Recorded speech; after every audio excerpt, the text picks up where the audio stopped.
పొద్దున లేస్తే పంట చేను వద్దకు వెళ్లాలి. కానీ అడుగు బయట పెట్టాలంటే వణుకు. ఆకలి తీర్చేందుకు పశువులను అడవికి తోలాలి. అయితే తిరిగి వస్తాయో రావోనని భయం.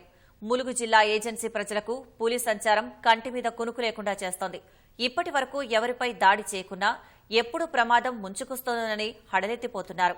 పులి సంచారాన్ని నిశితంగా గమనిస్తూ తగిన జాగ్రత్తలు తీసుకోవాలని అటవీ అధికారులు హెచ్చరిస్తున్నారు. ములుగు జిల్లా వెంకటాపురం పరిసర ప్రాంతాల్లో పులి సంచారం ఇటు గ్రామస్తులకు అటు అధికారులకు నిద్ర లేకుండా చేస్తోంది.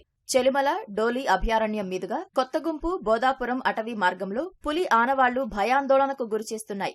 బోదాపురం ఆలువాక శివార్లలో 5 నీటిపాయలు దాటి గోదావరి నది ప్రాంతంలో సంచరించింది. మంగపేట మండలంలోని చుంచుపల్లి రాజుపేట గ్రామాల్లో పులి పాదముద్రలను అధికారులు కనుగొన్నారు.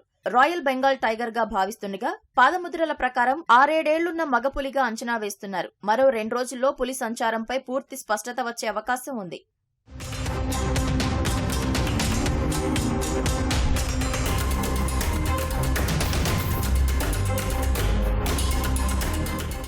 ములుగు అటవీ ప్రాంతంలో పులుల రాక కొత్తేమీ కాదు.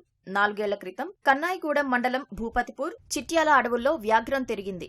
ఆ తరువాతి ఏడాది కొత్తూరు మెట్ల మీదుగా భద్రాద్రి కొత్తగూడెం జిల్లా అడవుల్లోకి వెళ్లింది.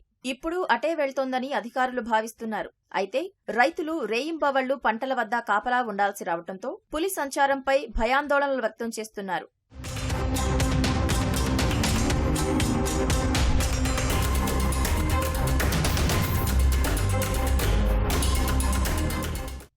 ఇంద్రావతి తాడోబా టైగర్ రిజర్వుల నుంచి కొన్నేళ్లుగా తెలంగాణ వైపు పులుల రాక మొదలైంది. ఆయా ప్రాంతాల్లో ఆహారానికి కొరత ఏర్పడటంతో గోదావరి ప్రాణహిత నదులు దాటి మనవైపు వస్తున్నట్లు అటవీశాఖ అధికారులు చెబుతున్నారు. పరిసర ప్రాంత గ్రామ ప్రజలకు ముందస్తు జాగ్రత్తలు చెబుతున్నారు. ఒంటరిగా అడవుల్లోకి వెళ్లొద్దని, చేతిలో కర్రలతో గుంపులు గుంపులుగా తిరగాలని సూచిస్తున్నారు. మేత కోసం పశువులను పంపించొద్దని హెచ్చరిస్తున్నారు. వారం 10 రోజుల్లో మళ్లీ వచ్చిన దారిలోనే పులి ఛత్తీస్గఢ్ వైపు వెళ్లిపోతుందని అధికారులు భావిస్తున్నారు.